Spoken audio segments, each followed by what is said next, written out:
오늘 또 새날을 주신 하나님 앞에 감사와 영광을 돌리면서 오늘 또 말씀 묵상 기차 묵행 시간을 갖도록 하겠습니다. 기도하겠습니다. 하나님 감사합니다. 생명과 호흡을 주시고 새날을 주신 것을 감사합니다. 1월 1일이 엊그제였는데 벌써 아버지 하나님 한 주간 지났습니다. 세월을 아끼고 기회를 사서 하나님 어떻게든지 하나님의 영광과 그리스도의 복음을 때를 얻든지 못 얻든지 증거하는 저희들 되게 하옵소서. 오늘 또 말씀을 깨닫게 하시고 하나님이여 말씀을 가르쳐 주옵소서. 예수님의 이름으로 기도합나이다. 아멘. 주 음성 외에는 찬양하시겠습니다. 주 음성 외에는 더 기쁨 없도다. 날 사랑하신 주 늘 계시옵소서. 기쁘고 기쁘도다. 항상 기쁘도다. 나 주께 왔사오니 복 주옵소서. 나 주께 왔으니 복 주시옵소서. 주 함께 계시면 큰 시험 이기네. 기쁘고 기쁘도다. 항상 기쁘도다. 나 주께 왔사오니 복 주옵소서. 주 떠나가시면 내 생명 헛되네. 즐겁고 슬플 때 늘 계시옵소서. 기쁘고 기쁘도다. 항상 기쁘도다. 나 주께 왔사오니 복 주옵소서. 그 귀한 언약을 이루어 주시고 주 명령 따를 때 늘 계시옵소서. 기쁘고 기쁘도다. 항상 기쁘도다. 나 주께 왔사오니 복 주옵소서. 아멘. 하나님 말씀은 신약성경 요한복음 2장 13절부터 25절 말씀입니다. 요한복음 2장 13절로 25절 말씀입니다. 유대인의 유월절이 가까운지라 예수께서 예루살렘으로 올라가셨더니 성전 안에서 소와 양과 비둘기 파는 사람들과 돈 바꾸는 사람들의 앉은 것을 보시고 노끈으로 채찍을 만드사 양이나 소를 다 성전에서 내어 쫓으시고 돈 바꾸는 사람들의 돈을 쏟으시며 상을 엎으시고 비둘기 파는 사람들에게 이르시되 이것을 여기서 가져가라. 내 아버지의 집으로 장사하는 집을 만들지 말라 하시니 제자들이 성경 말씀에 주의 전을 사모하는 열심히 나를 삼키리라 한 것을 기억하더라. 이에 유대인들이 대답하여 예수께 말하기를 네가 이런 일을 행하니 무슨 표적을 우리에게 보이겠느냐. 예수께서 대답하여 가라사대 너희가 이 성전을 헐라 내가 사흘 동안에 일으키리라. 유대인이 가로되 이 성전은 46년 동안에 지었거늘 네가 3일 동안에 일으키겠느냐 하더라. 그러나 예수는 성전된 자기 육체를 가리켜 말씀하신 것이라. 죽은 자 가운데서 살아나신 후에야 제자들이 이 말씀하신 것을 기억하고 성경과 및 예수의 하신 말씀을 믿었더라. 유월절에 예수께서 예루살렘에 계시니 많은 사람이 그 행하시는 표적을 보고 그 이름을 믿었으나 예수는 그 몸을 저에게 의탁지 아니하시니 이는 친히 모든 사람을 아시며 그 친히 사람의 속에 있는 것을 아심으로 사람에 대하여 아무의 증거도 받으실 필요가 없음이니라. 아멘. 예수님의 유명한 성전 정화 사건, 성전 정결 사건이라고도 하죠. 일명 또한 저희 지방의 말로 이 소제라고 하죠. 보통 소제한다. 우리는 뭐 소지라고 하는데요. 성전 소제 사건입니다. 성전 정화 사건, 정결 사건. 예수님께서 지금 이 가버나움에 계셨죠. 이 예수님께서 지금 이 지상생애에 있어서 이제 공생애의 초기인데요. 이 앞서서 예수님께서 이 소위 말하는 예수님께서 이 세례를 받는, 그 다음에 이제 마태복음에 예수님께서 광야에서 시험을 받고, 그 다음에 이 갈릴리 가나에서 예수님께서 이 물을 포도주 되게 하신 사건을 통해서 그분이 이제 하나님의 이 아들로서, 메시아로서, 그리고 예수님 안에서 시작된 하나님의 나라, 새로운 이 구원의 질서, 하나님의 영광의 계시, 이런 차원에서 가나 사건을 일으키시고, 이제 가버나움에서 예수님께서 이제 예루살렘으로 올라가는, 유월절이 가까웠다고 이렇게 말씀합니다. 자, 유월절은 이스라엘 백성들이 이 애굽에서 나와서 지킨 첫 절기죠.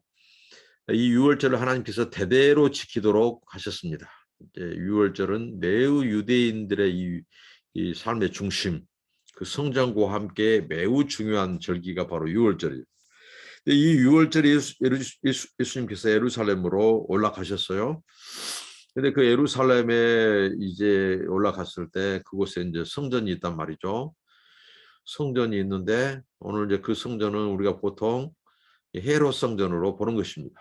예수님이 오시기 전, 소위 말하는 이 예수님 비포 크라이스트, 이 BC 20년에서 19년, 그때 이 성전을 짓기 시작해서 아직도 끝나지 않는, 이 성전이 여전히 지금 어떻게 보면 완공이 덜 되고 건축 중에 있는 이 소위 말하는 당시의 헤롯 성전, 이 헤롯 성전을 46년째 짓고 있었어요. 46년째. 근데 이 예루살렘에 방문했더니, 이제 예수님 방문했더니 그곳에서 성전 안에서 소와 양과 비둘기를 파는 사람들. 왜 소와 양과 비둘기를 파죠? 이것은 바로 성전 제사의 제물을 이제 바치는, 그 제물이 소와 또 여기 무엇입니까? 양, 염소였다는 거죠. 소와 양과 비둘기였던 죠. 소와 양과 비둘기. 그러니까 먼 곳에서 온 사람, 또 이방인들, 이런 사람들이 바로 제물을 그 현장에서 사서 하나님 성전 제사에 참여했다는 말이죠. 그래서 소와 양과 비둘기를 파는 사람들이 있었고, 또 돈 바꾸는 사람들의 이 환전상들이 있었어요. 당시에 이 제물, 소나 양이나 비둘기는 당시에 이 성전 제사를 책임지는 대제사장들의 그 어떻게 보면 이 주관하에 있었다는 거죠. 그리고 환전상, 이 환전상은 바로 이제 가이사 화상이 그려진 로마의 그 돈을 대신해서 이제 이 고대 수리아 지방의 사람들이 만들었던 그 돈으로 이제 환전을 한단 말이죠. 근데 성전세, 구약에서 우리가 성전세 하면 이스라엘에 이제 이 백성들이 20세가 되면 20세 이상의 이제 이들이 성전을 방문해서 하나님 앞에 이 반세겔이라고 하는 성전세를 바치도록 했습니다. 그렇기 때문에 그 돈을 이제 노마라 돈이랄지 다른 나라 돈이 아니라 바로 여기에 통용되는 돈, 고대 수리아 지방의 사람들의 그 돈으로 환전을 해서 바쳤단 말이죠. 그래서 환전상이 있었습니다. 그럼 자, 이 환전상은 당시에 누구의 이 어떤 통제하에 있었는가 하는 사내들이라고 하는 이 유대교의 바로 이 종교 지도자들의 이 모임인 사내들인 공회에서 관장을 했단 말이죠. 그리고 이 사내들인 공회에서 관장하다 보니까 그 성전, 헤롯 성전의 그곳에는 이 사내들인 공회원에서 파송된 그 관청이 거기에 있었다는 거죠. 관청이. 그래서 그 사람들의 굉장한 이 어떻게 보면 막대한 경제적인 이득을 취하는 거예요. 그리고 당시에 이 대제사장도 이런 짐승을 파는 사람들을 묵인해주고, 그러다 보니까 그 사람들이 당연히 대제사장에게 이제 오는 것이 있으면 가는 것이 있고, 그래서 얼마나 많은 것을 바쳤겠습니까? 그러니까 완전히 하나님의 이 어떻게 보면 이 성전 제사가 극도록 이 종교적인 부패, 종교적으로 굉장히 타락한 시대 상황이다 이거죠. 그리고 이 사내들인 공예도 역시 그 세금을 그 반세기를 바치는 그 업무를 또 맡다 보니까 또 거기에서 또 여기서 환전상들에게서 받는 돈들, 그런 돈들로 인하여 그들은 또 막대한 또 돈을 취하고, 자, 이런 상황에서 예수께서 유월절을 지키기 위해서 그 바로 예루살렘에 있는 성전을 방문하게 됩니다.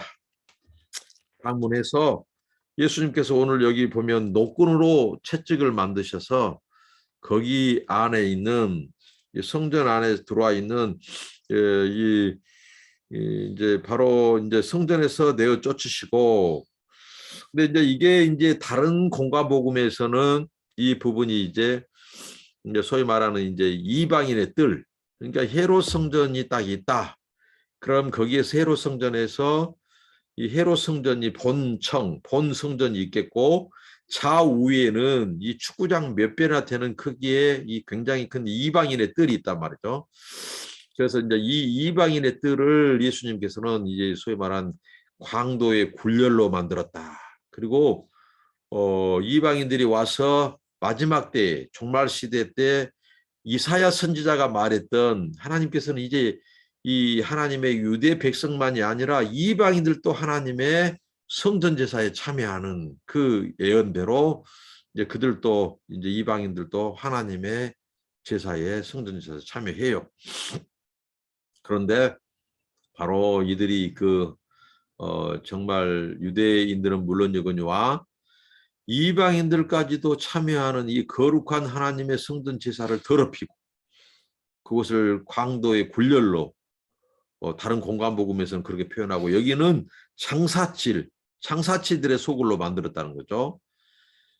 이제 그런 상황 속에서 이 종교적인 부패 현상, 어떻게 보면 이 유대교의 이 부패, 여전히 이 성전 제사에 이 사로잡혀 있는, 그리고 그것도 이제 그 본래적인 정신은 다 내팽개쳐 버리고 인간들의 그 종교적인 의식만 남고 이 탐심과 탐욕의 배를 채우는 당시의 이 성전 기득권, 바로 대제사장이라든가 또 뿐만 아니라 거기에 종사하는 사람들, 그다음 사내적인 공회원들, 종교 지도자들, 이런 사람들이 결탁을 해서 거기서 발생하는 어마어마한 소득들을 자기들의 이권 삼아서 바로 그 하나님의 성전 제사를 더럽히고 참된 그 정신을 훼손하는 그 상황 속에서 예수님이 그것을 성전을 정화시키는 소재 사건을 일으킵니다.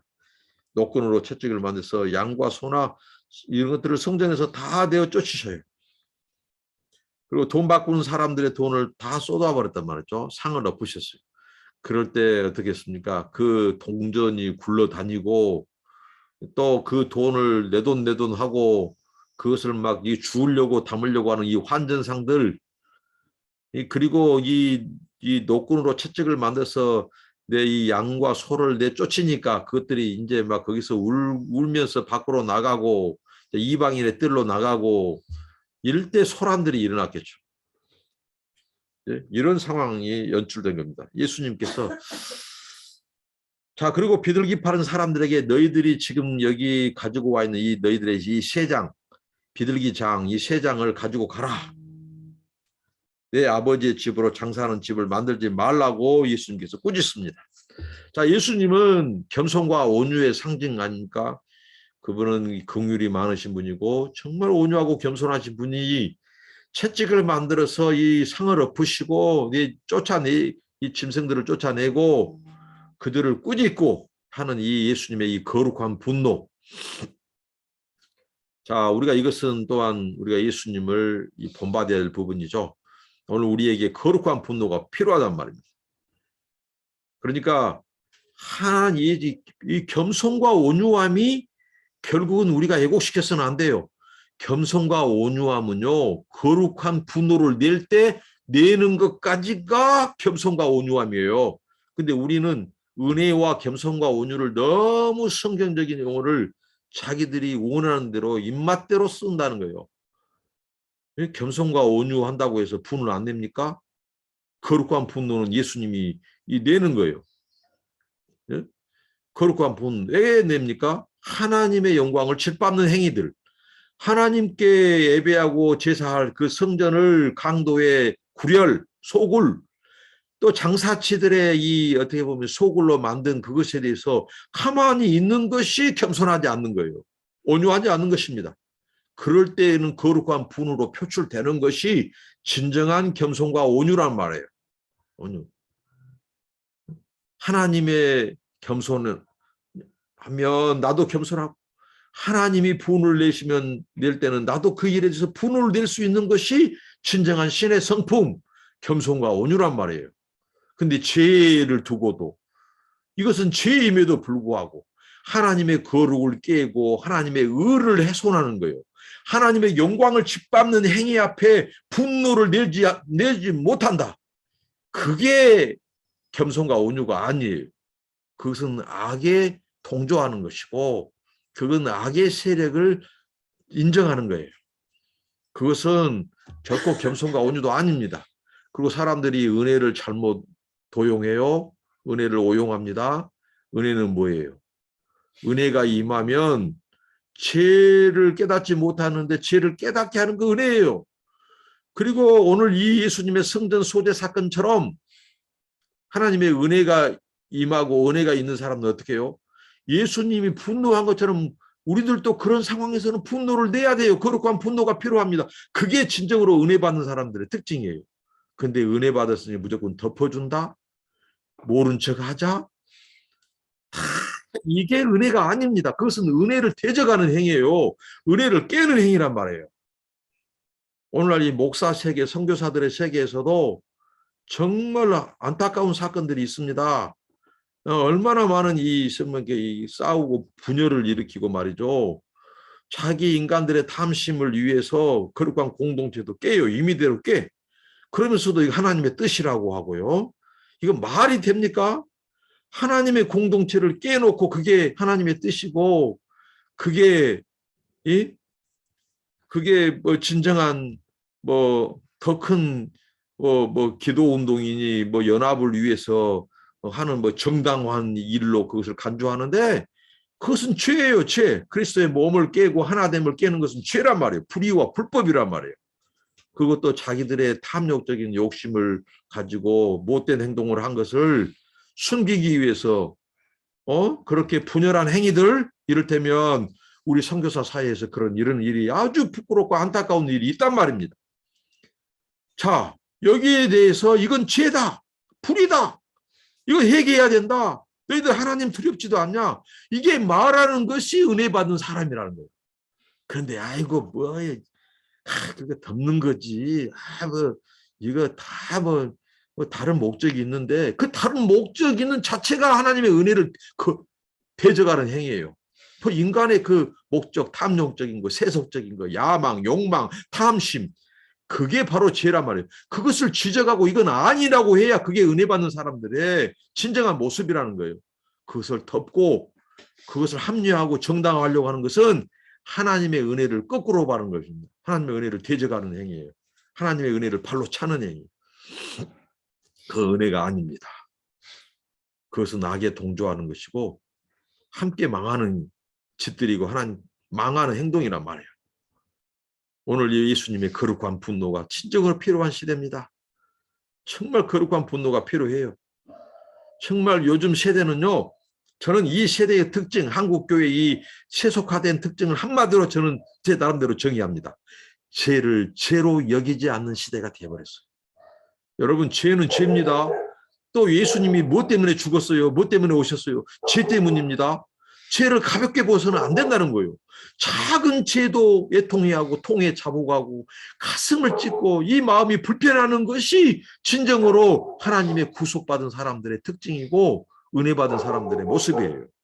근데 죄를 우리가 봤을 때는 이거 엄청난 큰 죄를 졌어요. 예수님의 몸인 공동체를 깨고 말이죠. 그것도 자기들이 이 헌금을 말이죠, 유용하고 남용하고 못된 짓들을 다 하고 사람들을 속이고 그 돈으로 사람 매수해서 추종 세력 만들고 공동체, 그것도 기도하는 공동체를 깨고 말이죠.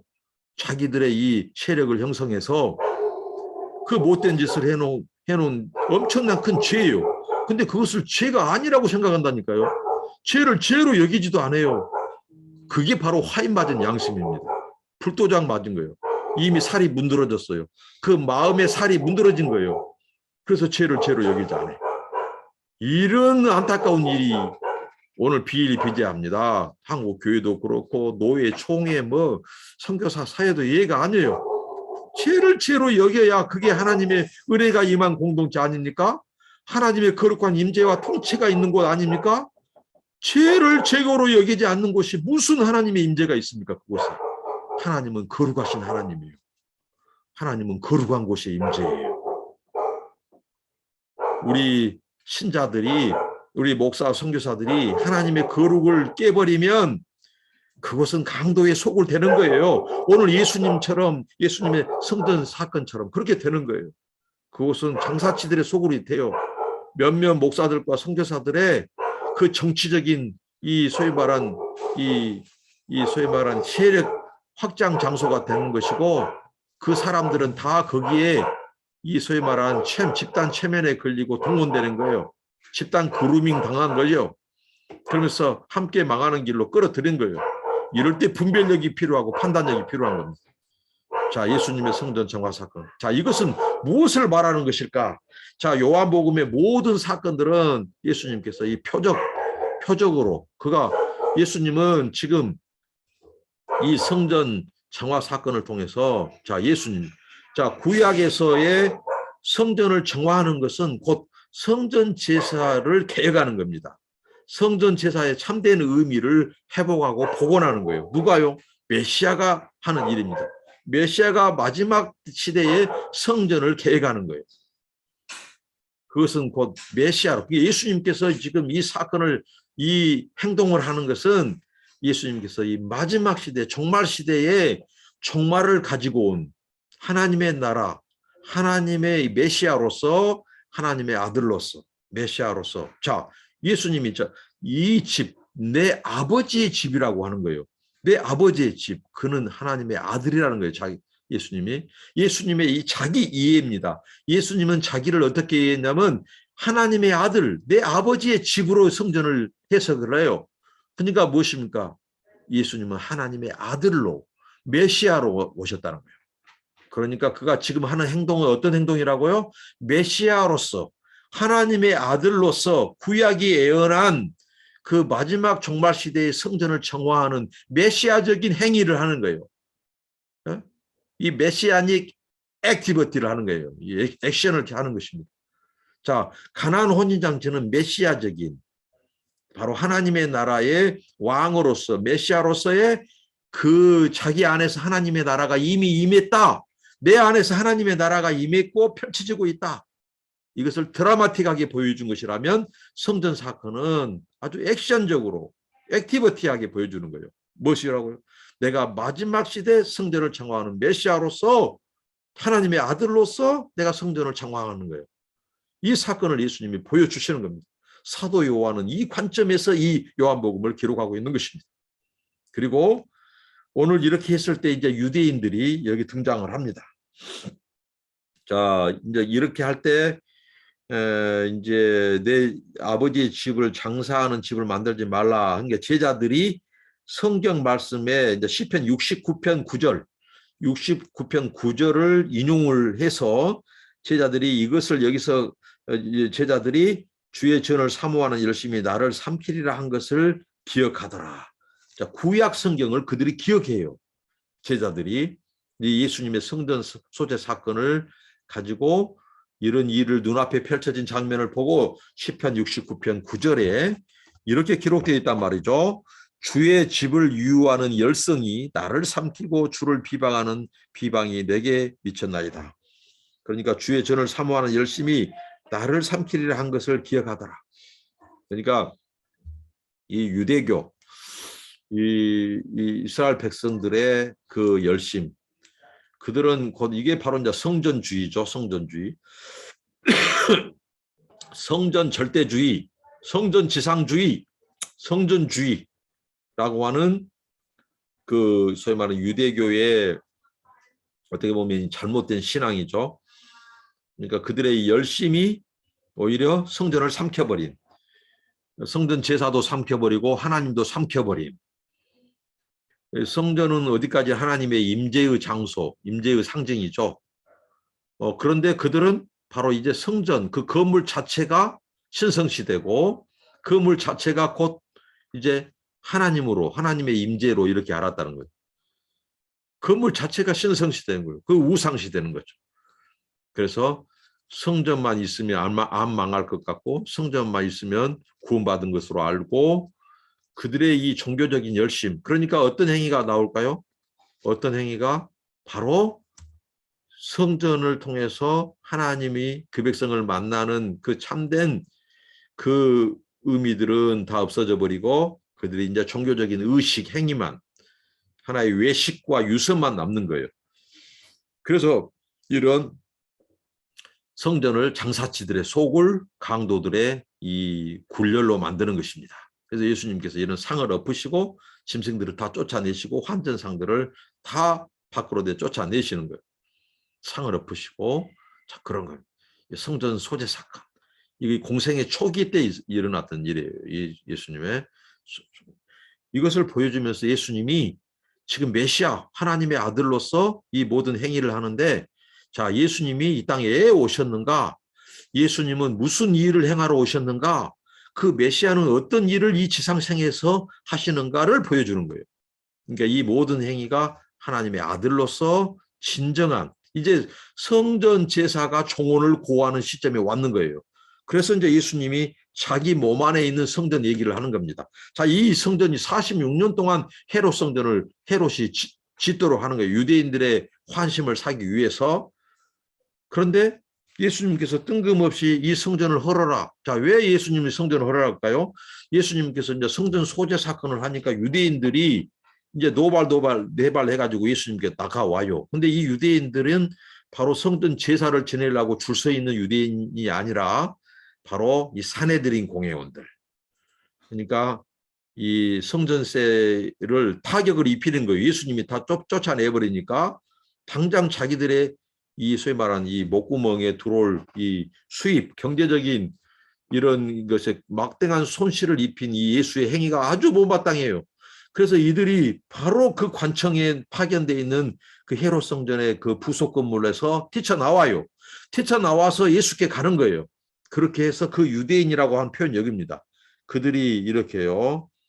이에 유대인들이 대답하여 예수께 말하기를 네가 이런 일을 행하니 무슨 표적을 우리에게 보이겠느냐. 자, 이 행위들은 그들이 구약 성경을 이해할 때는 메시아가 아니고서는 할 수 없는 행위를 지금 예수가 하는 거예요. 그러면 무슨 말일까요? 네가 만약에 구약에 예언된 메시아라면 성전을 정화시킬 수 있는 그 자기를 가진 메시아라면 한번 표적을 보여라는 거예요. 표적을. 유대인들의 특징은 성경에서 그대로 유대인들은 표적을 구한다고 했죠. 헬라인들은 이 지식과 지혜를 구하고요. 표적을 구합니다. 그래서 예수님께서 아주 뜬금없는 얘기를 하시죠. 너희들 이 성전을 너희가 헐라. 내가 사흘 동안에 일으키리라. 그 사람들이 볼 때 황당무계한 예수의 말이죠. 왜 황당무계한 말입니까? 지금 이 성전도 46년 동안 짓고 있는 거예요. 이렇게 오래 걸린 성전을 헐 수도 없거니와 얼마나 경고하는데 이 성전을 헐 수도 없거니와 어떻게 네가 3일 만에 질 수 있다느냐. 이 황당무계하게 그들은 받아들였겠죠. 왜 그럴 수밖에 없냐면 예수께서 말씀하신 이 말씀의 참뜻을 모르기 때문인 것입니다. 깨닫지 못하니까, 알지 못하고, 알지 못하니까 믿지 않는 거예요. 그러니까 이 사내들인 공회를 비롯한 유대인들, 종교 지도자들, 바리새인들, 서기관들은 예수님이 이미 하나님의 아들과 메시아로 오셨어도 그가 그 표적을 보여주고 기적을 행하고 또 예수님께서 하나님의 나라를 선포해도 그들은 믿지 않은 거예요. 예수님을 받아들이지 않았습니다. 예수님을 알지 못했어요. 메시아로 고백을 하지 않아요. 그러니까 그들은 예수님이 말씀하신 이 말씀의 의도, 참뜻을 알지 못하는 거예요. 그래서 예수님께서 성전된 자기 유체를 가리킨 것을 그들은 깨닫지 못한 것입니다. 이것은 예수님이 3일 만에 내가 예수님께서 십자가에서 죽고 3일 만에 내가 다시 살아난다. 그래서 자기 안에 있는 성전, 예수의 몸이 곧 성전이라는 것을 가르쳐 주는 거죠.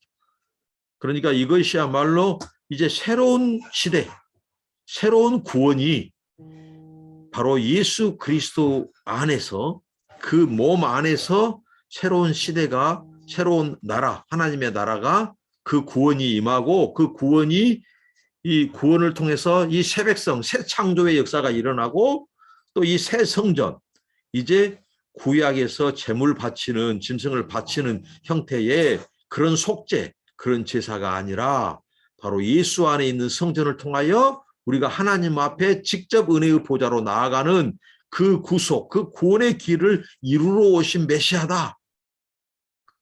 그러니까 예수님께서 그 얘기를 하신 것입니다.